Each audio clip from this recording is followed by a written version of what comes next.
જામનગરમાં ડિમોલેશનને લઈને રહીશોની રજૂઆત। ન્યૂ સાધના કોલોનીના રહીશોએ રજૂઆત કરી જર્જરિત મકાનો તોડી ન પાડવા માંગ કરી છે। સ્વખર્ચે સમારકામ કરવા તૈયારી બતાવી છે। રહીશોએ મનપા ખાતે પહોંચી રજૂઆત કરી છે।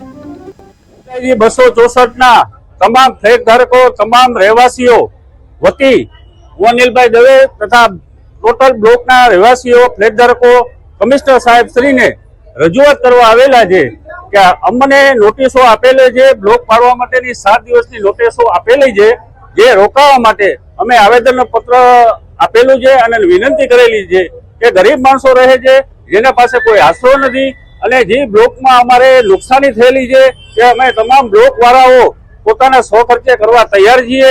તો હાલના તબક્કે અમને બેઘર ન કરવા અને ગરીબ માણસોને હેરાન ન કરવા માટે કમિશનર સાહેબને વિનંતી કરી છે કે હાલના તબક્કે માથે ચોમાસાની સિઝન આવી રહી છે, તો બધાએ આ કાર્યવાહી અત્યારે અટકાવી દો અને ગરીબ માણસોને બેઘર ન કરો, નહીં તો અમારે ઝૂંપડા બાંધી અને ગમે આ અમારા કોમન પ્લોટમાં રહેવા માટે મજબૂર થવું પડશે।